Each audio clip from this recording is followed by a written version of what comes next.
What is up, guys? It's Doo Poker here, back for another video. Today we are going to be looking at how to play fish post flop in 3-bet pots in this formation. What formation am I talking about? I'm talking about the cutoff first button 3-bet formation. So the fish is in the cutoff, he RFIs, you are on the button, you 3-bet, and the fish calls. Now the first question is, how are you playing fish on the flop? If you are just range betting, you are not playing fish correctly. We want to look at MDA. Should we be c-betting more or less than theory, and why? Well, let's look at some MDA. We're going to look at the field as the 3-bet pot, at a position, pre-flop caller, cutoff first button. What do you guys notice? Check folding frequencies. Fish are under folding. So what does that mean? That means that you want to play more passive than theory. Why? Because not only are they under folding, but what we'll see in data is they're donking too much on the turn. So you lose in two spots. You get an overcall when you c-bet small, and then you get donked on the turn more than theory. So if you have a hand, let's take a hand. Let's say the cutoff is a fish, he RFIs. We have ace king, okay? We 3-bet. And the cutoff, who's a fish, calls. And let's say the flop comes 9, 8, 6. Okay? Now we know this is not a range bet. Let's say you have ace king of spades. You should not be c-betting this board at all. Why? Because you're going to get overcalled. Remember, they overcall about 5%. But they're also going to donk on the turn more than theory and put your ace high in a tough spot. How much more do they donk on the theory? Well, let's go to some more data. We see in the check call flop donk turn line, let's look at some GTO percentages and we'll compare to the fish percentages.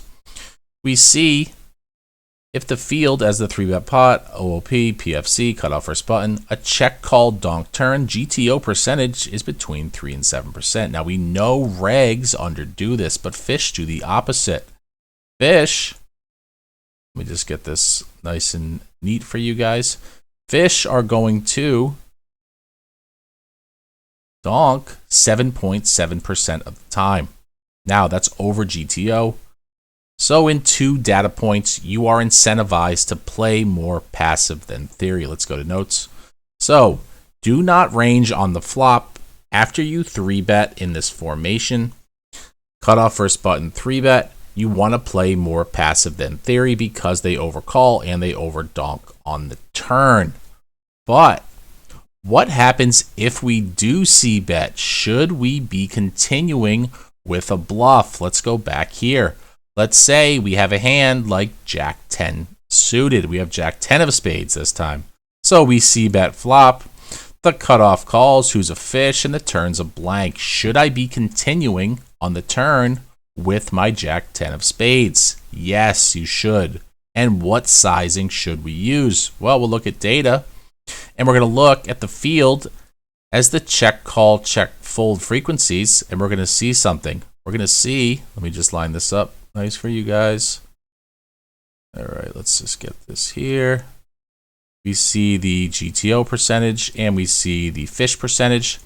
We see the field as the 3-bet pot at a position pre-flop caller, cutoff first button, check call, check fold. If we use 30% sizing, the fish overcall. But if we use bigger sizing, like 70%, they overfold. So if we have a hand like Jack 10 of spades on a 9-8-6-2 board, and you want a barrel turn, you want to use bigger sizing. Let's say we use 70%. This says 66, but close enough. And let's say on the river, a king comes and we miss everything. Should we be bluffing on the river? Well, let's look at data for check call, check call, check fold. Let's go back to MDA, and we see in this spot, the check call, check call, check fold line. What should this number be? This is fish right here. This should be 33%, and it's 46%. So there is an overfold. So if you have a hand like Jack 10 of spades, You c-bet flop, you bet 70 on the turn, and you're on the river. You want to bet, but you want to bet smaller. You want to bet 50% because you're targeting draws. You're not targeting pairs. You're targeting draws that miss because fish love to see turns and rivers with their draws. Now let's do a wrap up of everything we learned today. So the first thing you want to understand is when you are in this formation, cutoff first button, 3-bet, you want to play more passive than theory. We know not only are they overcalling on the flop by about 5%, but they're going to donk on the turn 8% of the time, and GTO is between 3 and 7%. So in 2 data points, we are incentivized to play more passive than theory. Secondly, if we do decide to c-bet and we get called, you want to be barreling your bluffs on the turn because there is an overfold of about 5% if you use the bet 70 sizing. So you bet 30% on the flop and then you bet 70% on the turn. Now, should we bluff river? Well, yes, we should bluff river. If we get to the river in the triple barrel line, we see they should be folding around 33%. Even if we use bet 70, they should be folding around 41%, and they're folding 52 and 46 respectively. So, a bunch of things that we learned today. You want to play more passively than fish on the flop because they donk turns and they also overcall. But if you do c-bet flop, follow through on the turn for bet 70 and bet the river for bet 50. If you enjoy this type of content, please give me a like, please give me a subscribe. New video every single day, 9 a.m. Eastern Standard Time, and I will see you guys in the next video. Take care.